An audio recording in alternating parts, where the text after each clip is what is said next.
Welcome to the Love Clarity Podcast, where you come to heal your relationship trauma and learn to love deeply without losing yourself.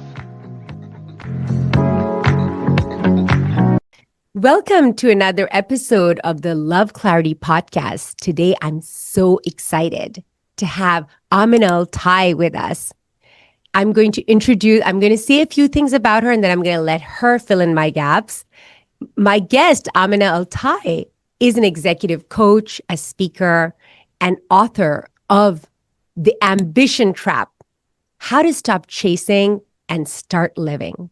Amina teaches aligned leadership, blending business strategy, mindset, and well-being to help purpose-driven leaders succeed without sacrificing themselves. I wanted to have this conversation because what she calls purpose-driven ambition feels like a twin to what we call love-driven living. And also because, oh my God, you're going to find out why I wanted her here and why I'm so excited about this. But Amina, welcome. And can you please fill in some of the holes and tell us about yourself in your words? I see your book behind you. It's gorgeous right there. Yes. Thank you so much. Thank you for having me. It's a joy to be with you. And I always think that, professional buyers are so funny because it's like all of our accolades, all of our achievements, all of our titles. And to fill in the gaps, I'm a third culture kid. I'm a sister. I'm a daughter. I'm somebody that's equally right and left brained, that loves the science, but also really loves the spirituality. And so I bring all of that into my work too. I want to talk to people about, yes, how do we, strategize the great work of your life, but also what does your human design say? What does your astrology say? And I'm just really excited to be with you all today and sharing more about the book, The Ambition Trap, because as somebody who grew up between cultures and countries and all these different identities, nobody was talking about identity and ambition together. And I felt like that was such an important conversation to have. Absolutely. Amna, take us back to that moment where you realized that something had to change. What did burnout look like and feel like for you, for example? Yes. So I actually opened the book by telling this story because it's a story that changed my life and set me on this direction. So I started my career in marketing and brand management. I'm the child of immigrants, and I was told, keep your head down, work really hard, don't make waves, be the first one in, the last one out. And if you do that, you'll have everything that you want. You'll have all the shiny things. And as somebody that loves shiny things, I was like, cool, I got this. Yeah. And so I worked really hard, and then I ended up getting really sick, and, not casually sick, but really sick. And I'd been to 7 different doctors, and it was that 7th doctor that called me and said, it was a Friday actually. And she says, Amina, if you don't go to the hospital now, instead of going to work, you'll be days away from multiple organ failure. Wow. And I had worked so hard without any awareness of my body or the signs that it was giving me. And literally I'd gotten so sick that I had 2 choices, keep going the way that you're going and probably exit the planet early, or make a different choice. And that was 12 or 13 years ago now, and I made a different choice. And by virtue of that, I'm sitting here teaching and, having written the book. And so from there, I went on to my coaching career, but it was such an important moment because it really had me get conscious of the ways that I was living that I wasn't conscious of at all. Yeah. And we're so glad that you made that choice and that you are here with us. And sometimes I feel like it's easier just to go and leave the world. But what about you actually stay in the world with some type of organ failure and these types of issues and diseases? It feels like a bigger punishment. I'm so glad that you made that shift and for your journey and how you're leading the rest of us out of it, so we don't have to suffer in the same way. Thank you. Yeah, absolutely. And what belief or identity was the hardest to release as you rebuilt? Mm-hmm. Yeah, that's such a good question. I love that question. I think the first one was that my worthiness equals my output, right? Of I'm only valuable if I'm contributing, whether it's in the workplace or over giving to my friends and my community. I think I had a really big wound around that. And just outsourcing my worthiness in general, that it wasn't innate and inherent to me. And I also think deep down what I was working against too is I thought that I was someone that wasn't inherently valuable. So I had to reframe all of those beliefs. And, I always say to people, every next level of becoming, we have to kind of revisit a lot of those core wounds just in slightly different ways, and they show up a little bit differently. So, I'm forever a student of shifting those beliefs. That's wonderful. And you teach ambition, and you Mm, teach that that ambition can come from a pain or a purpose. So how yeah. can someone who's listening to you right now tell which fuel they're running on right now? Yes. So I'm an executive coach and leadership coach. And so I help people with their careers. But really what I love to teach and what I'm here for is purpose. And so, I was working with all these amazing humans from, Fortune 500 executives to VC backed founders to Olympians. And everybody was really ambitious, but people were either sick or unhappy. And I was like, what is going on here? And then it was very interesting because in 2020, at the height of the social justice uprisings, this kind of came to a head where I ended up coaching a handful of celebrity girl bosses, like ones that you've seen on the cover of business magazines who'd been canceled. And my book is not about cancel culture, but what I was seeing alive in their life, what I was seeing alive in my other clients' lives, what I was seeing alive in my life was so many people chasing their bigness from a place of pain. And so I put together this framework on it. And so I believe that ambition is actually neutral and natural. Like if we define it, I think that it's simply a desire for more life, a wish to unfold, a wish to grow.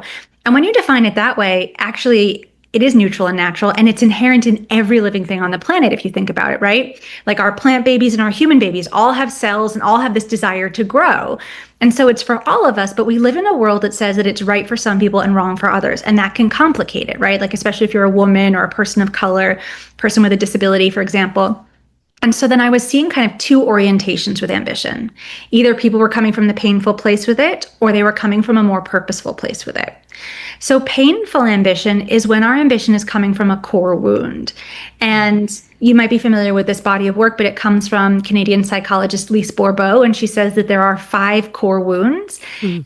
And as a result of the core wounds, we wear a corresponding mask. So the wounds are abandonment, rejection, humiliation, betrayal, and injustice.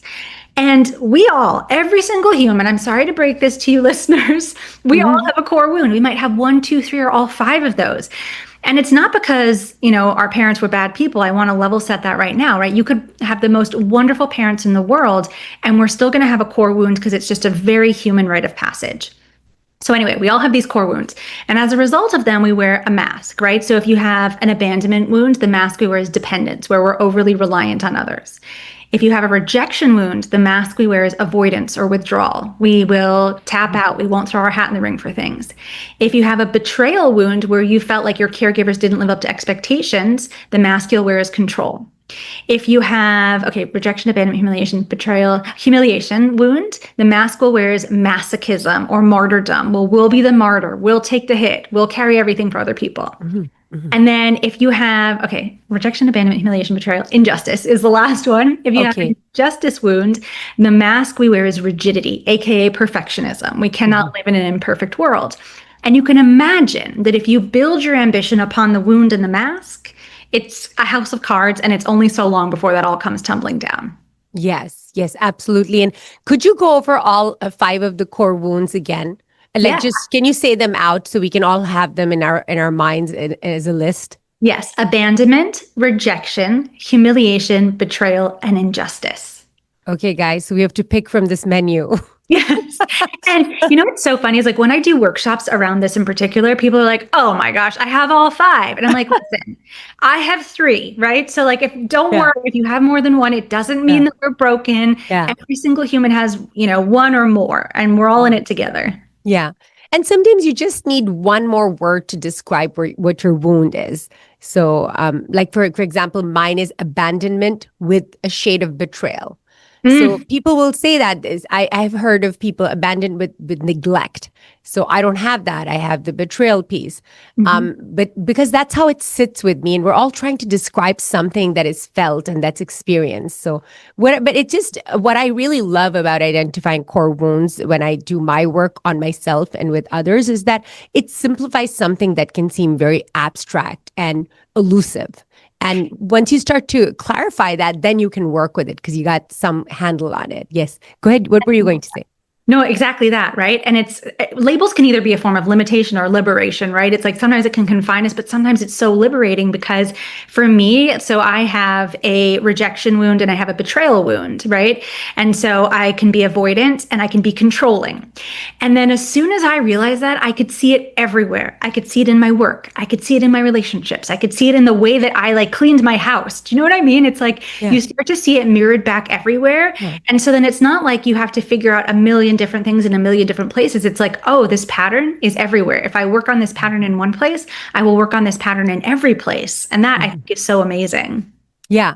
And, I usually use the language of psychology defense mechanisms for the masks that you're saying. I really love the simplicity of the term masks. It's just so clear and it doesn't have that type of lingo. And, I always say you'll hear people colloquially just matter of factly say, oh my God, that's her personality. Your personality can't change. To me, those masks that you described, they're personas and they're like a color box. If you have a certain personality and it's really not working for you, it's not giving you the experience of life and love that you want, you could just go and pick some other three colors, so to speak, and try something else because that is changeable. Mm-hmm. And my understanding of this is that you're creating that mask and its shades and its shape and how it's going to be and how it's going to react depending just to accommodate your core wound, the core pain that you were speaking of. Core wound. Exactly, to keep us safe, right? To kind of protect that initial injury. But then it prevents us from living these full and beautiful lives, as you know in your work. Yes. And so when you coined the term aligned leadership, what personal misalignment pushed you to create a model like that? I mean, I feel like my whole life, but from my health crisis to really understanding my relationship to ambition, what I realized is that I wasn't making choices from alignment. I was making choices from a place of pain. And so the big question is, what does it look like to be in right relationship with ourselves and in integrity with ourselves, and then making these choices from that space of alignment? And so that's something that I'm always asking myself and always asking my clients too. Once you have sort of your idea of like your authentic code and you're not making the choices from the place of pain, alignment looks so much clearer. It's like you have a litmus test, almost like a criteria for decision making. That's wonderful. I love that. And in Love Clarity, we ask, where am I loving from? If you were to translate that into ambition, what question should people ask themselves? Where am I sourcing my next level from? Where am I sourcing my bigness from? Is it from that place of pain? Is it from a place of purpose? Right? Because so many people are like, I want this thing, right? I want this life. I want this job. And I always ask the 5 whys, right? Like, why? Why do you want this? Ask yourself that why 5 times to get really to the root of it, right? And then when you get to the root of it, is it pain or is it purpose? Yeah. I really like that you're saying ask the why 5 times, because the first time you ask a why, it's still surface. Totally. When you keep asking, like I do that with myself too. So my first one, it'll just come right away because I kind of just have it. It's like a low hanging fruit. But then as you ask me my 5th why, I'm going to have to really think about it. Totally. I have to go inside. I really like that. I really you have to get vulnerable by number 5. Yeah, I love that. And you got to keep going deeper, which is where all the magic is. Exactly. So, yeah. And so many of our listeners are high achievers who love deeply, but they overfunction. How do you help them honor both that drive that they have and the rest? Yeah. So I'm not asking anybody to be less ambitious. Like I feel like my title's like a bit of a bait and switch, right? The ambition trap. Yeah. I'm one of the most ambitious people I know. So are my clients. I bet you are. I bet everybody listening is, right? What I'm inviting people to do is be in right relationship with their ambition, with their achievement, with their bigness. And that has a couple criteria. It means we're not chasing our bigness from a place of pain. We're coming from a place of purpose. And then also we allow our ambition to be cyclical. So most of us think that ambition means more for more's sake all the time, right? More money, more power. Those are the things that's going to make us happy. But that actually costs us our health, our relationship, and upholds oppressive systems, if you ask me. Yes. So I think ambition goes in cycles like nature.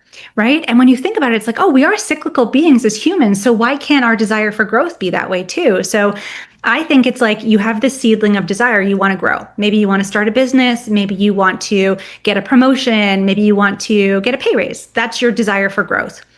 You drop that seed into the ground, you nurture the inner and outer environment, and then you have this beautiful growth period where you publish the book, where you launch the business, where you get the pay bump, right? All the things. And it's beautiful. It's like this peak moment, right? I think about it as like the petals coming out, if we're using that plant metaphor. And then the seasons change and the petals fall off. And then we wind down and we go back underground where we rest until we're nurtured enough that we can take aim again. And I think that that cycle is one of the most important reframes when it comes to ambition. But I'll add one more thing to it. I think what is extra important about this is that it's not a solo sport, because I think that's what trips us up too. I think that like a race to the top by ourselves is actually a race to the bottom. And we all need to be in that cyclical nature with ambition together, because that's how we create cultures of care that center purpose and well-being. So there's my moment. I really love everything that you're sharing, and it's almost like you're reframing that part when we're going to go under. And we're going to grow again, and we're going to rest for a little while, because you can almost, just like I say that sometimes you're in these relationships that are constantly having your hormones work at a peak. Yes. That sometimes in a crisis moment, that sometimes when your life starts to become very calm, you're actually seeking that high again. And it's almost like you're reframing that time. So have you worked with people in this period, and do you have to then clarify or reframe that for them, that when that period comes of rest, of regrowth, autumn or something, in their lives? Yes, for so many people, they need permission for the autumn of their lives or the winter of their lives, right? Mm-hmm. But it's like winter's so necessary so that we can have spring. There's no spring without winter. There's no summer without winter, right? Mm-hmm. And so many people have so much shame about that. So really, I think part of my work is typicalizing it. It's a very typical thing. It's mirrored back everywhere. And helping people give themselves permission to do that, right? So many people have asked me, like, Amina, like, what's next? And I'm like, I just wrote a book for 3 years and ran a business full time and a whole bunch of other things at the same time. I was like, I'm going to spend the summer on the beach. I'll let you all know when I've got my next great idea, but I'm underground right now. And so I think we need so many people role modeling it too, so that it becomes a bit more typical. Yes, because we're role modeling a lot of really destructive stuff. You're absolutely right. Yeah. It's almost like you're saying, in spiritual psychology, we say that that pain and issues are not in the way, they are the way. And so in a way, you're saying that winter period, the autumn period, that is actually a place where you're going to regrow. And it's not when you see it as something that is an opportunity, it probably allows people to grow into spring much faster, spring into spring much faster. Yes. And I love that you brought the spiritual psychology piece in, because I think it asks us to pivot from scarcity to faith, right? Mm-hmm. So many people are so afraid to rest because we're afraid that we're going to miss the opportunity, that we're going to fall behind, right? But that's scarcity. And if we live in the full faith that like what's meant for us won't miss us, and that we've planted enough seeds in the, spring and summer that like we'll be able to harvest, right? That just allows for a wildly different outcome. And so leaning into faith, I think, and I talk about this in the book, the end of the book is talking about like faith and surrender, because I think they're such big parts of the process. Yes. I mean, I feel like there is no freedom without that final piece of surrender. Yeah. Yeah. And surrender is so hard. And, I see this with my clients, because they're all like, we're high achievers, we take action. And listen, I'm a version of that, right? But surrender isn't giving up. It's not waving the white flag. It's quiet magnetism, right? It is deep belief that what's meant for you won't miss you. You've taken all the actions you can take now, and like let go and let God. Absolutely. So when you are, when somebody says, hey, listen, even God meets you at the place of action. I say that a lot too, by the way. Say it again. Sorry. I also say this a lot, like, even God meets you at the place of action, because to me, when I'm helping people heal things that they haven't healed all their lives in years of therapy. And I often say that insight alone doesn't lead to transformation. what's required for transformation is taking action. So Yeah. where is the balance, Amina, between somebody saying, look, I've got to take action because even God will meet me only if I am in action. And maybe this is my calling and maybe I am in faith by taking this action. And when you kind of slip out of that and you've become this sort of like a minion of the machine that you were building. Yes. So I actually think that this is a nervous system question because I think for those of us that have a proclivity to action all the time, sometimes there's some flight in there, right? We're running from something. We're running from something. We have an inability to be with what is. And I think that those of us that can't take the action, we're frozen, right? So then the medicine for us is taking action. So I think it depends on where we are, where our nervous system is, and then, what we're usually doing, the medicine is often the opposite, right? So if we're used to running full speed, the medicine is probably to surrender and ground. If we're frozen and we don't take action, the medicine is to take action. Yeah. I mean, and for me, because I also can get into that loop and I can, create something absolutely gorgeous and heartfelt and something that I started with so much deep faith, and I can make it something that ends up hurting me. Yeah. So one of the things that I've done, and I'd really like to know what you do in your personal life, is that in the morning, I have a spiritual practice where I will speak to the divine, and not that, I have a direct, I mean, I think everybody has a direct phone line to divine, but, I ask questions and I wait in silence for answers. And, as my professor told me, it's not going to come right away. So sometimes you got to wait. Sometimes it does come right away, but it's almost like that's my period of asking questions like where are you, like what is it that you are wanting from there? Because sometimes those answers are so surface and they're so obviously not the real purpose that I can pick up on it.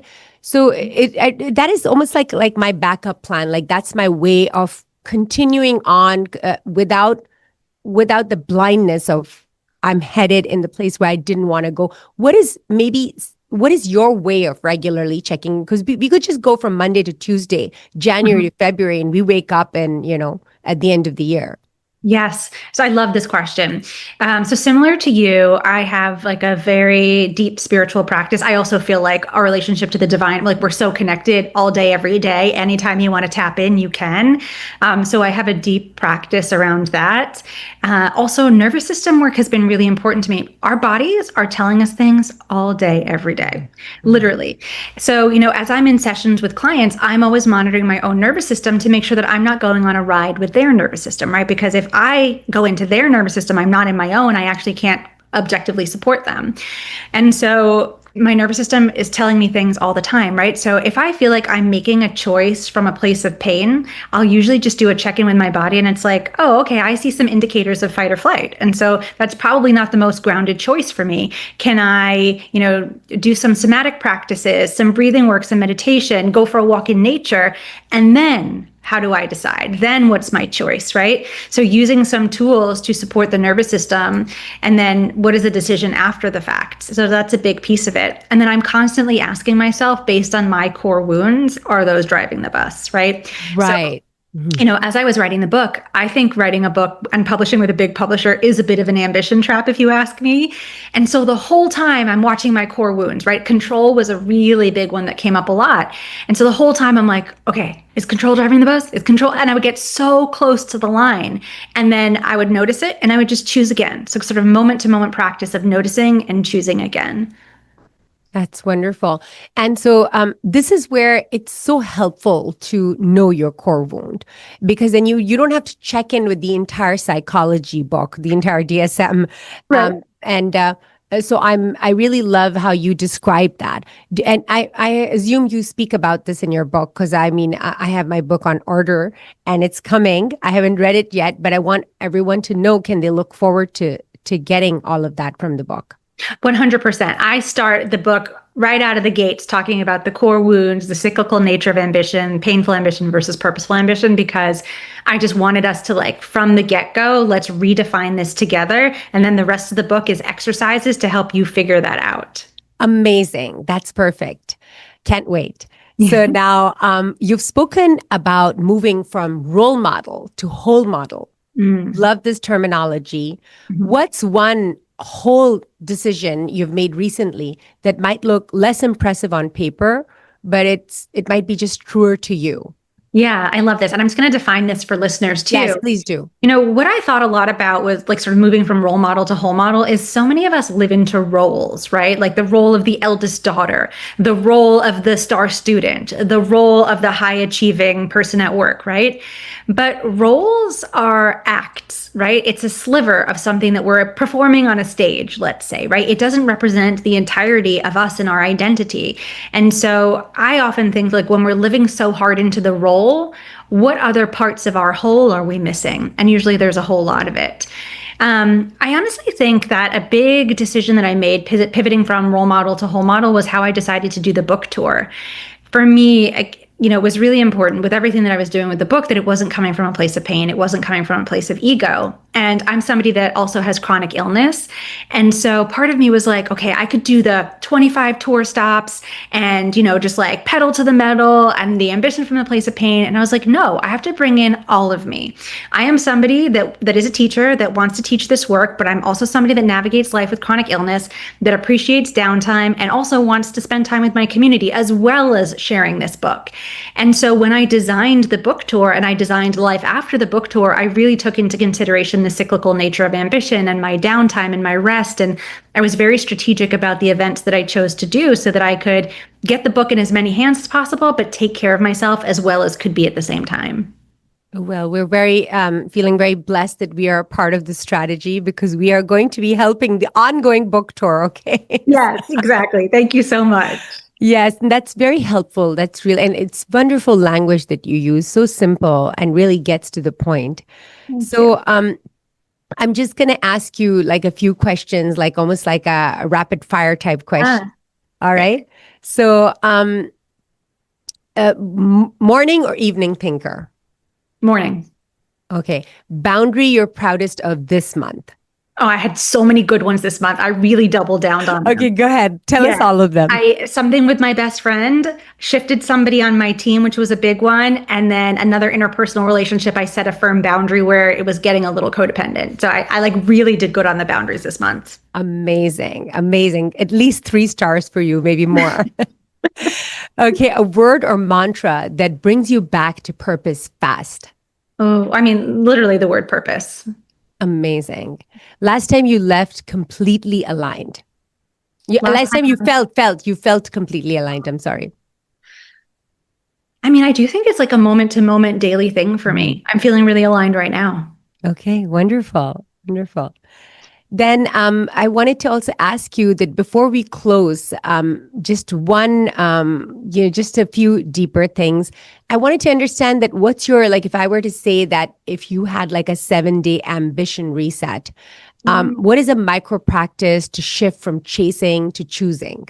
Oh, I love this. Oh my gosh, this is so fun. Maybe I need to design a retreat that is like a 7-day ambition reset. Yes. So I think what I would do, day 1 would definitely be core wounds.